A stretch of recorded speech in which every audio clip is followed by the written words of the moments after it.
Bismillahirrahmanirrahim. Güzel maqtaşları bütün alemlerinin perverdigarı Allah Teala'ga durut ve salamlar peygamberlerinin sardarı Muhammed Aleyhisselam'a olsun. Esselamu aleyküm ve rahmetullahi ve berekatuhu. Hürmetli qarindaşlar, İslamda qo'shnidarchilik namli programımızga diqqat e'tiboringlarni bergininglarni qizg'in qarshi olamiz. Men qarindoshimlar Obul Qasim Ahmadi bo'laman. Programımızning aziz mehmoni Ustoz Sirajiddin Aziz'i bo'ladi. Bugungi bu programımızda qo'shnidarchilikdagi haq-huquqlar ustida to'xtalmoqchimiz. Ustoz Sirajiddin Hacim bugungi kunda kishilarning qo'shnidarchilik masalasiga nihoyat sil qarayotganligini ko'ryapmiz. Vahalaniki İslamda qo'shnidarchilik masalasi nihoyat muhim masala edi. Shunga xalqimizga bu masalani bir oz yuritib bergan bo'lsa. Bismillahirrahmanirrahim. Elhamdülillahi Rabbil alemin. Vessalatu vesselamu ala eşrefil enbiya vel mursalin. Amma ba'd. İslamdaki qo'shnidarchilik masalasi hakikaten Müslümanlara nispeten, belki bütün insaniyetke nispeten en muhim meselelerden birisi. Qo'shnidarchilik insan hayatida davamlıq duch keladigan ve hayatida davamlıq hayatının ahirigacha yaşaydigan bir mesele. Bunun qarta biz endi İslam nokta nazaridan qo'shnidarchilikning ahamiyati ve bu vaqtda to'xtalish yaxshi bo'ldi. İnşallah imkoniyatning bericha bu vaqtda tafsili to'xtalishga tirishimiz. Endi qo'shnidarchilik desak, qo'shni haqqi, qo'shnidarchilik buni Alloh subhanahu taolo Qur'oni Karimda meşhur ayette Euzu billahi mineşşeytanirracim ve'budullaha ve la tuşriku bihi şey'en ve bil valideyni ihsana ve bidil qurba vel yetama vel mesakin vel cari dil qurba vel caril cunubi ve sahibi bil cemb ve ibnis sebil ve ma meleket eymanukum degan ayette uçuk aşkarlıgan.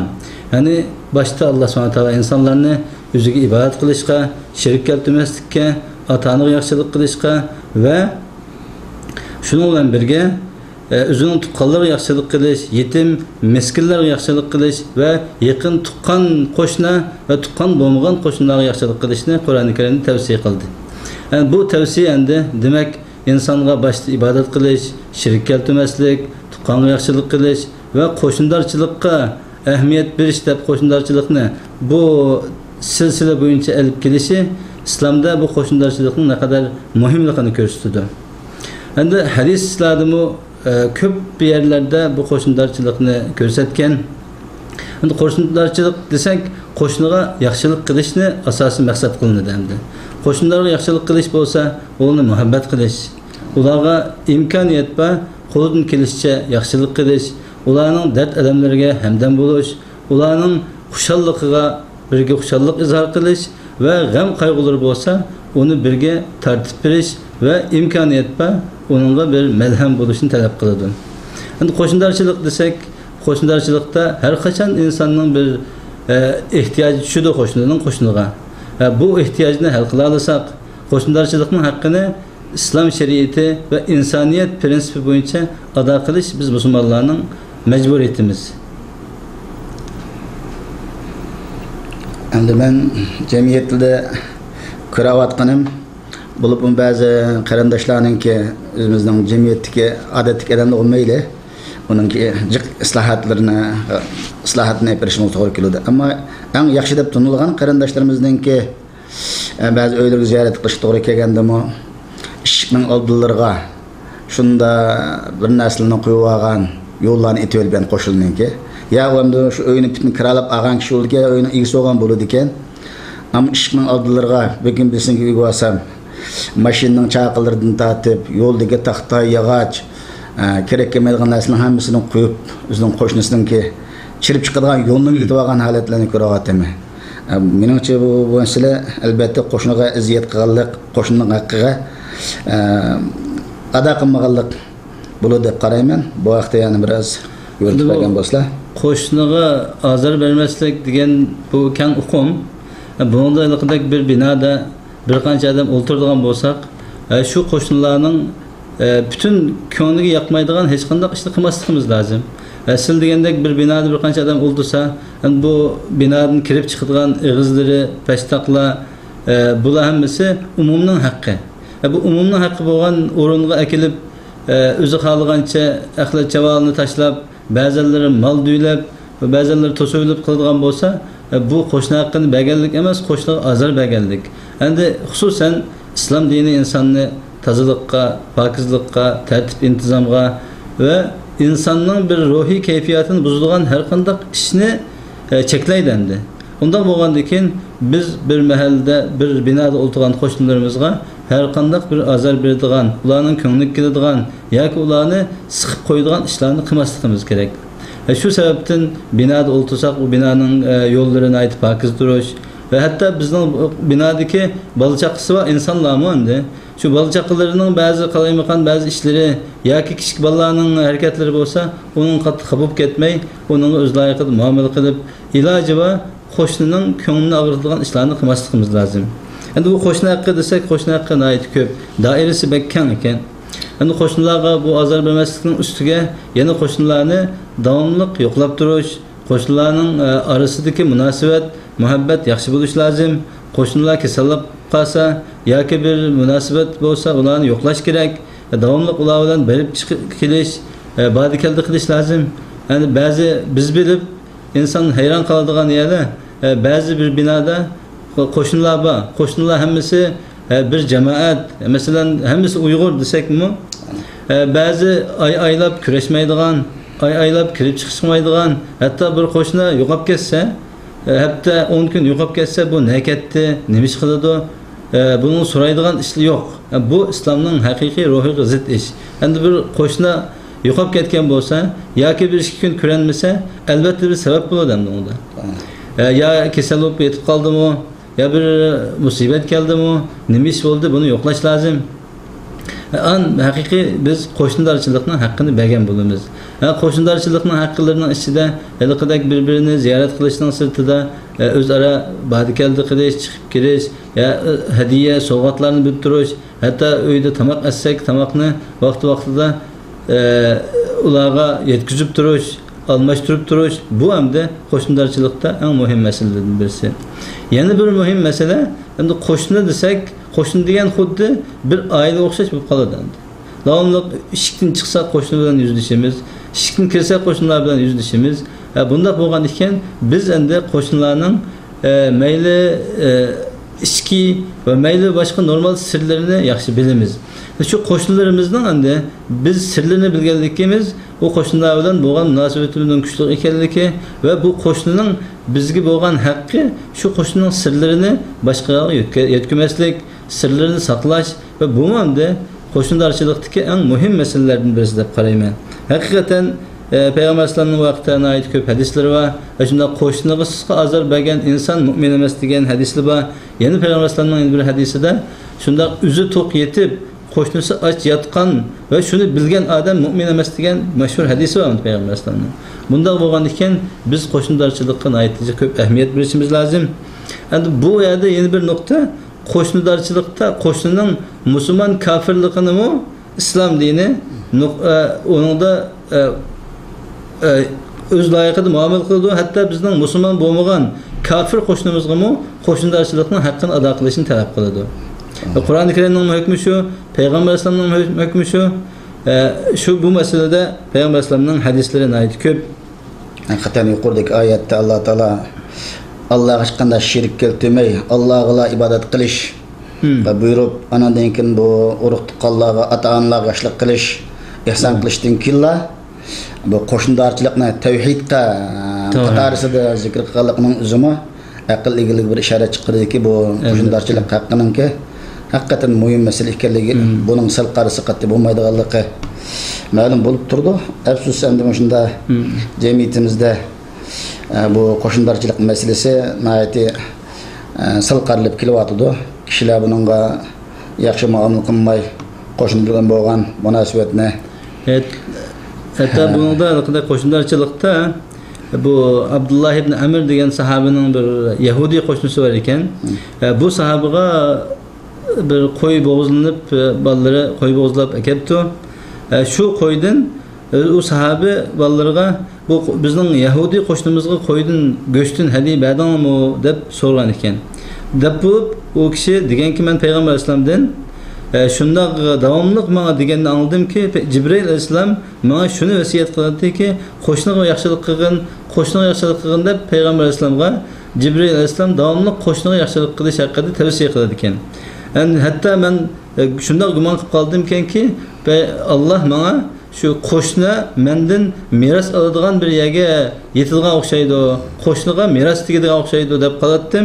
Shu darajada qo'shniga yaxshilik qilishni buyurdi deydi. Endi bizimizning Yahudi qo'shnimizga qo'y o'ltirsak, undan hadiya berish islomda talab qilingan ekan, albatta bu qo'shnining mayli fasiq, mayli bir yomon ishlari va axloqi buzuq, qalaymagan qo'shnilar bo'lsin endi. Biz qo'shnini davomli o'zimiz xalab biz o'lcham bo'yicha qo'shnilarchilik bo'lmaydi. Qo'shnilar yomon chiqib qoladi, axloqsiz chiqib qoladi. Shunday bizga har xil aziyat yetkazadigan chiqib qoladi. Ammo biz shularning hammasini ko'tarib qo'shnilarga biz yaxshilik qilsak, bu haqiqiy islomning ruhi bo'lgan bo'ladi. Shu asosda endi qo'shnilarchilikqa qarata bu xususan bizning vatanlarimizdagi qo'shnilarchilik masalasi shu endi. Ko'p insonlar islomdan yiroq.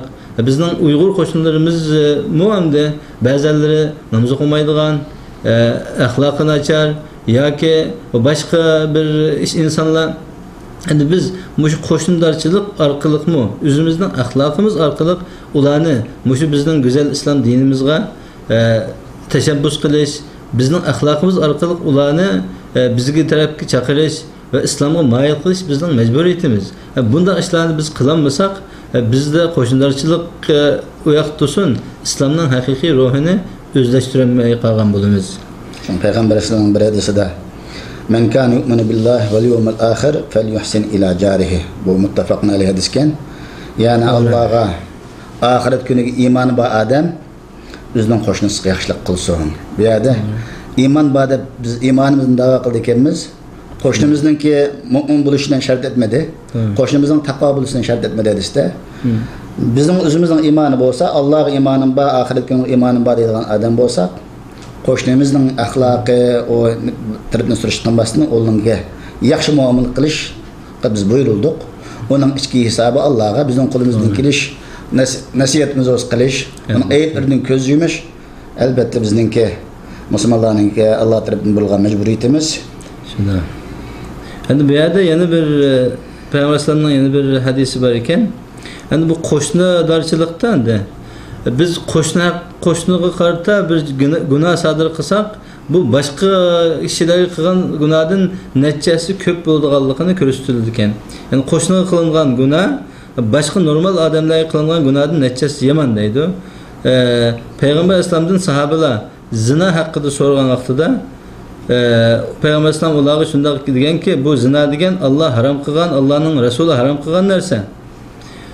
Ammo bir odam o'zining qo'shnisining ayoli bilan zina qilsa, bu boshqa ayol bilan zina qilgandan 10 hassa, balki uning ig'ir hassa gunoh, ya'ni 10 hassa gunohi kabira sanaladi, zinaning gunohi yeziladi degan.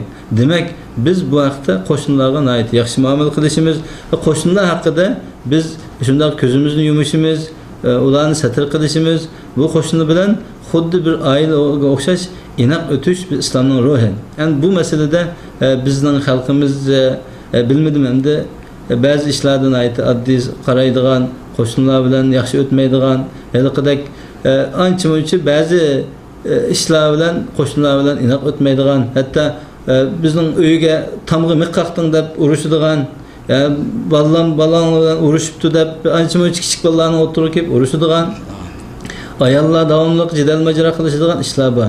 Bu hammasi islomning ruhiga zid va insonning ruhiga zid.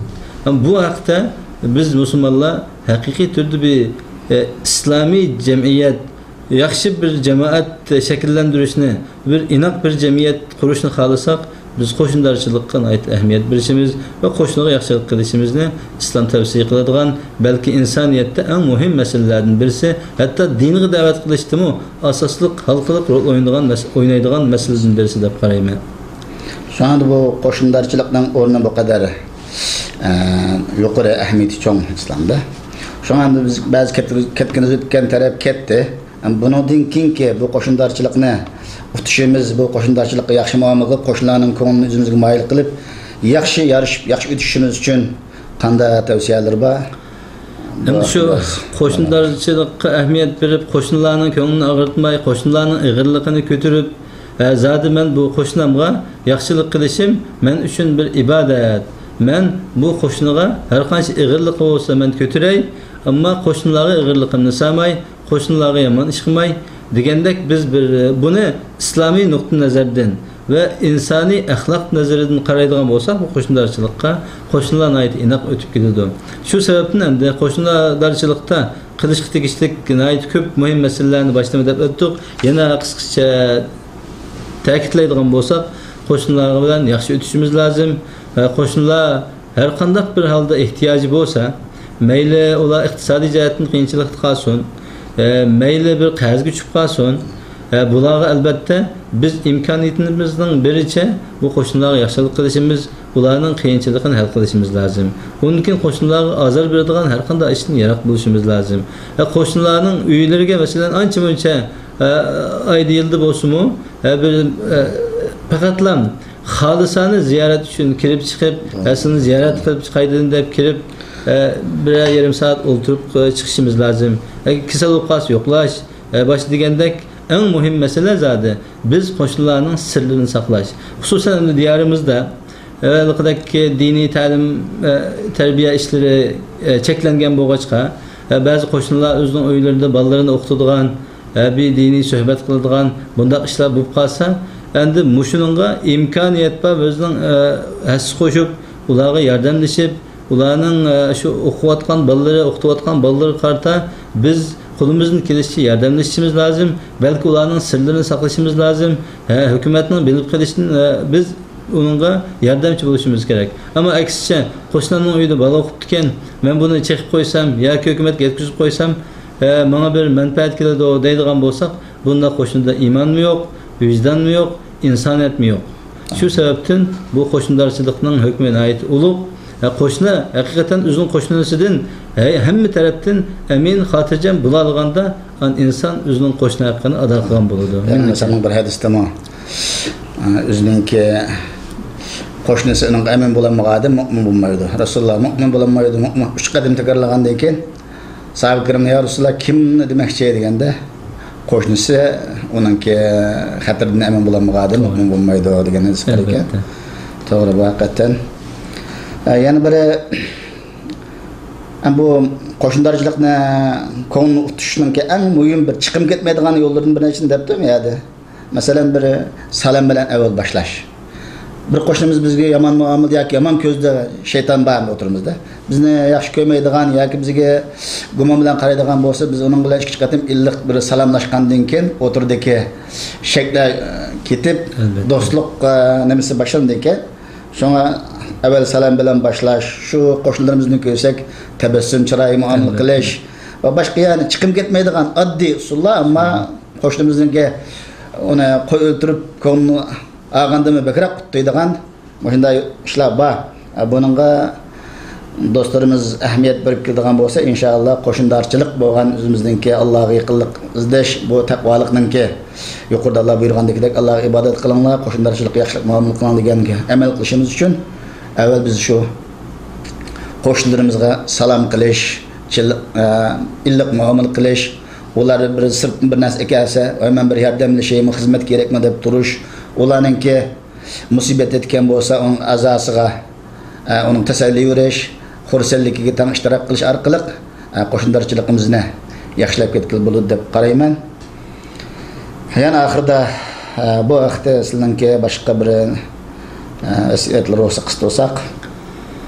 Endi qo'shnilarchilikda boshqa asosan deyishga tegishli gaplarni hammani degan bo'ldik. Siz degandek zodi qo'shnilar bilan munosabatni yaxshi qilish uchun salom soatini yaxshi qilishimiz lozim. Davomli shunday salom qilishib, salom berishib, yo'qlashib qo'shnilarni endi qisqasi biz o'zimizning bir oilaga bu shu ko'paytirilgan yoki cho'ngaytirilgan bir oila, mayli bir binoda qancha odam o'tirgan bo'layli, buning hammasi bizning qo'shnimiz deb bilishimiz lozim.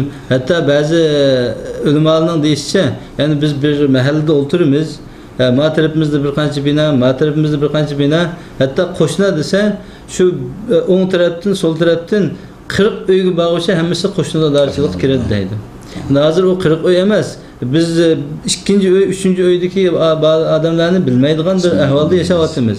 Yani bu İslamning ruhiga zid. Shunda bo'lgan ekan, bir mahalla tutqanlar yashaymiz, salomlashib, atrofimizdagi qo'shnilarning ismlaridan tatib bilishib, ularningki her qanday bir ishlari bo'lsa, biz faol qatnashib, endi insonning xushalligiga o'lchanib emas, xususan insonning beshiga musibat kelganda biz qo'shnilarchilikni qila olsak, shunday bir uydan musibat chiqsa yoki bir ofat qiladigan musibat bo'lgan ish bo'lsa, albatta ularga boshsog'likni tilab, ularni yo'qlab, ularning jinosiga bir qatnashib qilishimiz bizning haqiqiy qo'shnilarchiligimizni kuchaytiradigan masalalar.